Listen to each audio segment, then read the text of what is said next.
Hello and welcome to another episode of Minimize Regret. It's actually been a little while since I've made a video. Just had a lot of things going on. I've had a few injuries. I've been sick. I've had trouble sleeping and just all stuff that has made making videos just feel less appealing to me. However, I do feel quite motivated to make videos right now, and I'm also planning on journaling later today, which is actually the topic of this video. Now, I've talked a lot in other videos about taking action and just doing stuff and like not thinking too much about it. And honestly, I think that's a great advice for a lot of people, but especially for myself. I'm the type of person who tends to overanalyze things. Now, however, as I've been noticing that I've pushed quite a bit over the past month or so, I actually haven't been reflecting all that often, which is I would say fairly uncommon for me, especially in recent memory. And I do think a certain amount of reflection is important to kind of balance out that slightly reckless action taking that you may be doing. And one, I think it helps you figure out how you actually feel. It also helps you figure out what you actually want and what direction you want to go in. So it kind of helps steer you and steer your actions to kind of move your life the way that you want to.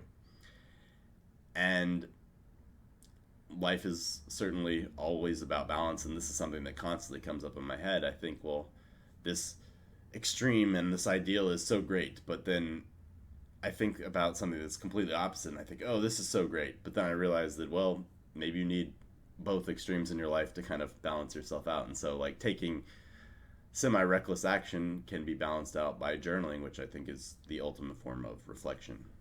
In terms of journaling, I'd like to share a little bit about strategies that I use now, that I've used in the past, and kind of planning out what I'm going to do going forward, and maybe that'll offer you some insights or ideas. One thing that I really like that I don't do anymore is just kind of a daily brain dump, something generally early in the morning where you just write down what's on your mind. And it could be ideas about life, it could be events that have happened in your life. Something interesting about me is like whenever I have done that, I'm always writing about just ideas that pop into my head. I'm not typically writing about what's actually happening in my life. So I just think it's whatever comes to your head, and you don't restrict it, and you just try to get as much volume out as you can. And then sometimes you may be able to go back and actually reflect on that and maybe make something of it. But I think just the process of getting it out of your brain is a very healthy one. Now, that's something that I don't do all that often, and I'm not sure I'm going to bring it back just because of I'm doing so many other things. Like, I have to have some priorities. Now, something else that I used to do daily, but it's become a little bit less frequent, is kind of a evening journal, which I kind of fill out these very simple prompts. Um, and actually, I can break it out, but I should be able to remember. I ask myself a few questions, and the first question is, how aware was I today? And for me, that really has to do with, am I practicing meditation? Am I waking up frequently throughout the day, not getting too lost, one in thought, too lost in activity? Like, it makes sure that I'm actually paying attention to where I'm going and what I'm doing in my life. So it's kind of me monitoring how well that I'm monitoring myself. It's pretty meta question and pretty weird, but something that I enjoy. And then I also ask myself, what did I learn or fail at today? And that question, in order for me to answer it, quite often, like, I have to be doing stuff during the day. And so, like, it's, if I want to be able to fill that out, like, it's something that I actually need to have taken action for in order to actually have something to fill that out. The third thing, I'll just write down big things that I have to do tomorrow, either that or just ideas that have popped into my head during the day. Um, it's mostly just so I get it down, and it makes me a lot less likely to forget about it.